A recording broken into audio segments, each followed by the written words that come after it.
मुअज़्ज़ज़ नाज़रीन किराम, आज हम जिस मर्ज़ के बारे में गुफ्तगू करेंगे और उसके इलाज नबवी सल्लल्लाहु अलैहि वसल्लम के बारे में गुफ्तगू करेंगे, वो सबसे ज़्यादा आम मर्ज़ डायबिटीज़, ज़ियाबीतस या शुगर है। नाज़रीन किराम, ये एक पेचीदा, दगाबाज और मोहलक मुज़म्मन बीमारी है जो मीठे को जहर बनाकर हमारी रगों में घोलती है और सर के बालों से लेकर पाँव के नाखून तक तमाम जिस्म को कमज़ोर, खोखला और ख़राब कर देती है। बस यूं जान लें कि जिस्म पर ख़ज़ां उतर आई, अब बस रफ्तार का फ़र्क है, कहीं तेज़ी से उतरी तो कहीं ज़रा कम रफ्तार से। ये ऐसी बीमारी है कि जिस्म में मिठास और उससे हासिल होने वाली तवानाई को काम में लाने की सलाहियत मुतासर हो जाती है। इसमें खून में शक्कर की मिकदार बढ़ती है और इसके नतीजा में जिस्म की कुव्वत मुदाफ़ियत कमज़ोर हो जाती है। जिस्म के मुतअद्दिद खुलिये फूल जाते हैं, चिकनाई के हज़म का निज़ाम बिगड़ जाता है और जहरीले मादे जिस्म में सरायत करने लग जाते हैं। ये सूरत हाल बिल्कुल एड्स की सी हो जाती है।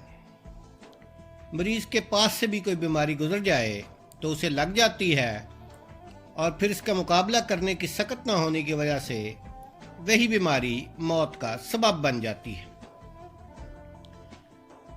तो बेहतर है कि अगर आप बिल्कुल भी सेहतमंद हैं तो भी मुनासिब वक्फों से अपना खून का मुआयना कराते रहें। निहार मुँह 120 मिलीग्राम तक शुगर को नॉर्मल समझा जाता है और खाने के 2 घंटे बाद 180 मिलीग्राम तक नॉर्मल समझी जाती है। इससे ज़्यादा हो तो फिर फिक्रमंदी की बात शुरू हो जाती है। जैसा कि मालूम है कि छोटी आंत के इब्तदाई मोड़ पर एक मशहूर ग्लैंड पैंक्रियाज यानी लबलबा वाक़ है। ये ग्लैंड पहले तो खुराक को हजम करने के लिए पैंक्रियाटिक जूस खाने पर आंतों में डालता है और जब ग़िज़ा हजम होकर जिस्म के अंदर चली जाती है तो ये इंसुलिन बरामद करता है जो खून में मौजूद ग्लूकोज को जलाकर जिस्म को हरारत और तवानाई देती है और इस अमल में कार्बन डाइऑक्साइड पैदा होती है। जब ज़ियाबीतस की वजह से ग्लूकोज पूरे तौर पे जल ना रहा हो तो चिकनाइयाँ जहरीले अनासर कीटोन्स पैदा करती हैं जो खून की नालियों में जमकर उनको मोटा करते और ख़तरनाक बीमारियों का बायस बनते हैं। जिस्म के आखिरी हिस्सों जैसे पैरों की उंगलियों में दौरान खून कम होते होते गैंग्रीन की शक्ल इख्तियार कर लेता है। पैर काले पड़ जाते हैं, उंगलियों की हिस्स ख़त्म हो जाती है जिसके नतीजे में टांग काटनी पड़ सकती है। खून की नालियों की मोटाई दिल के दौरे का बायस बन जाती है। पेट अक्सर ख़राब रहता है। आसाबी दर्दें, फालिज, पट्ठों की कमज़ोरी, ज़ुबान में लुकनत, नामर्दी, पेशाब में रुकावट, हड्डियों और जोड़ों में दर्दें और ख़वातीन में माहवारी मुतासर होती है। गुर्दे फेल हो जाते हैं, जिगर की खराबियाँ और यरकान वगैरह मरीज़ को आन लेते हैं। अब अगर इस मर्ज़ के असबाब पे गौर किया जाए तो इसमें मौरूसियत को एक बड़ा हिस्सा हासिल है कि ये मर्ज़ वालिदैन से या ख़ानदान से होता है, अगरचे औरतों की निस्बत मर्दों में ज़्यादा होता है। इसकी दूसरी बड़ी वजह बिस्यार खोरी या बहुत ज़्यादा खाना है। इसकी तीसरी वजह सुस्ती, काहली और आराम पसंदी समझी जाती है। आप जानें कि आजकल तो ये सूरत हाल है कि मोटरसाइकिल के आने के बाद और इसके आम होने के बाद तो हमारी शायद पैदल चलने की जो रोज़ाना रूटीन थी वो नहायत बुरी तरीके से मुतासर हुई है और दहाइयों से मुतासर हो रही है।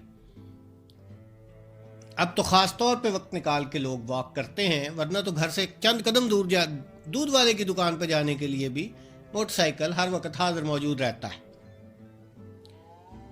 अगली वजह फिक्र परेशानी है। ये मुकाबले का दौर है और लोग जिस जगह पे खड़े होते हैं उससे आगे की निकलने की एक नहायत शदीद दौड़ लगी हुई है, जो हमेशा परेशानियों का बायस बनती है। और इसकी अगली वजह दांतों की बीमारियां हैं। अगरचि इस बात पे कम तवज्जो दी जाती है, लेकिन ये शुगर के बड़े असबाब में से एक है।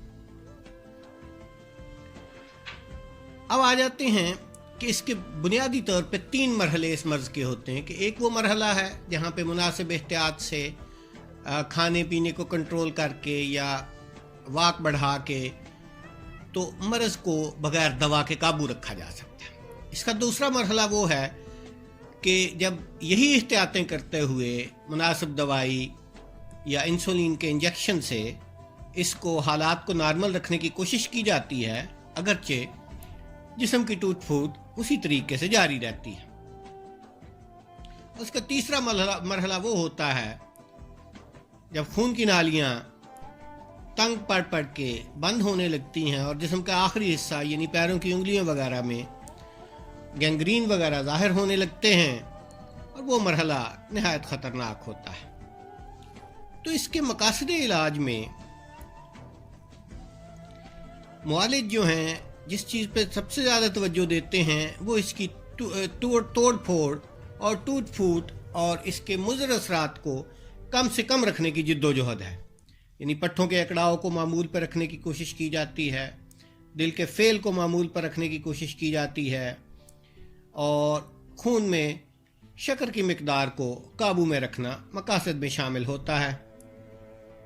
मुआलिज कोशिश करते हैं और बड़ी संजीदगी से कोशिश करते हैं कि पेचीदगियों पर एक कड़ी नज़र रखी जाए और उनका इलाज किया जाए। और इसमें एक बड़ी ज़रूरी चीज़ है जिस पे अगरचे तवज्जो कम है लेकिन ज़्यादा होनी चाहिए कि मरीज़ को बीमारी और उसके मसाइल के बारे में तरबियत दी जाए। उसे पता हो कि शुगर नॉर्मल कितनी होती है, किस तरह की अलामात से क्या सूरत हो सकती है। और फिर एक और बात समझाई जाती है कि कहीं बेखबरी में शुगर कम करने वाली दवा या इंजेक्शन न लगा लिया जाए और ऐसी सूरत हो जाए कि जिस्म में शुगर मामूल से बहुत कम चली जाए और वो हाइपोग्लाइसीमिया की कैफियत बन जाए, जो कि बज़ाहिर बहुत सी अलामात में दिल के दौरे की तरह से होती है और बाज़ सूरतों में जानलेवा भी हो जाती है। अब हम आते हैं कि इसके मामूल के इलाज तो दवाइयाँ, गोलियाँ और इंसुलिन के इंजेक्शन हैं, ये भी साथ चलते रहें, लेकिन एक ऐसी सूरत होनी चाहिए या मरीज़ ख्वाहिश रखता है कि कोई ऐसी सूरत हो कि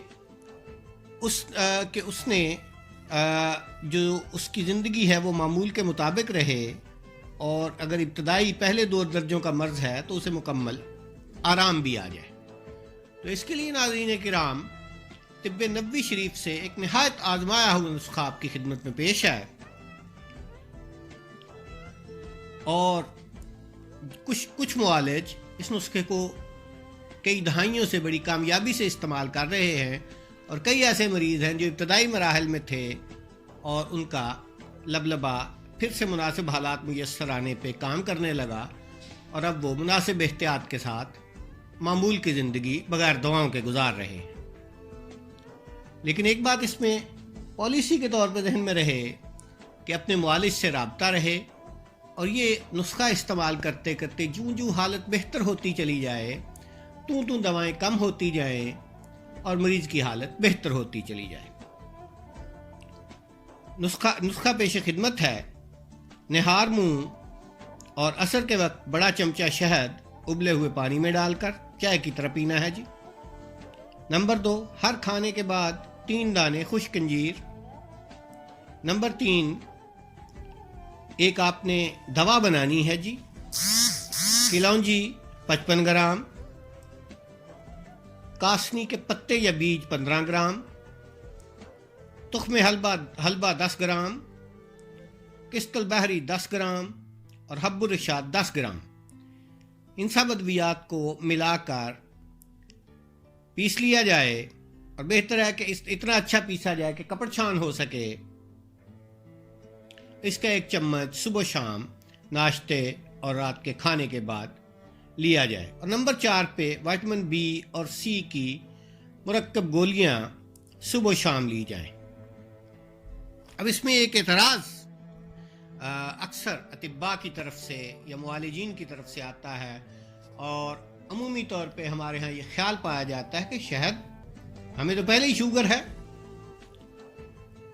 تو ایک بات ذہن میں رہے کہ شہد میں وہ شوگر یا وہ شکر جو نقصان دہ ہے، وہ سکروز کہلواتی ہے، یہ کسی بھی شہد میں 10% سے زیادہ نہیں ہے۔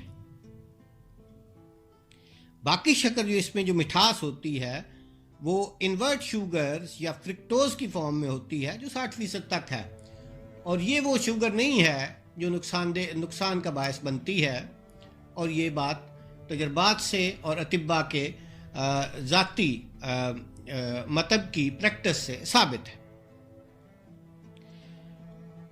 اور اس بات کو نبی کریم صلی اللہ علیہ وسلم کی طرف سے جو یوں سمجھیے کہ ایک ہمیں خدائی ہدایت بھی میسر ہے کہ حضرت عبداللہ بن مسعود رضی اللہ عنہ سے ایک حدیث پاک ہے جو ابن ماجہ اور مستدرک حاکم میں موجود ہے۔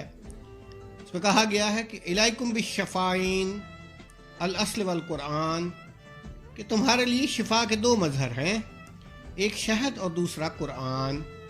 تب یہ ہے کہ قرآن کے احکامات پہ عمل کیا جائے اور شہد کو استعمال کیا جائے، تو بہت سے معاملات میں انشاءاللہ اللہ تعالیٰ شفا عطا فرمائیں گے۔ اور ہمیں یہ بھی معلوم ہے کہ جناب رسالت مآب صلی اللہ علیہ وسلم پوری زندگی نہار منہ شہد کا شربت نوش جان فرمایا کرتے تھے، اور کبھی کبھی عصر کے بعد بھی استعمال فرماتے تھے۔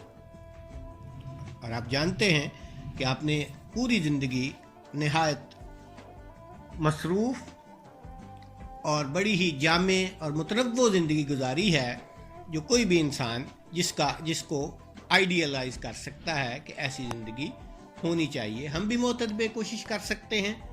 تو تمام احباب سے کے لیے گزارش بھی ہے اور دعا بھی ہے کہ اپنے معمول کے علاج کے ساتھ اس علاج کو شامل کیجئے، اور آہستہ آہستہ یہی علاج انشاءاللہ آپ کے لیے شفاء کامل کا باعث بن جائے گا، اور آپ کی ہر طرح کی دوائیوں سے آپ کو نجات مل جائے گی۔ اللہ ہم سب کا حامی و ناصر ہو۔ السلام علیکم۔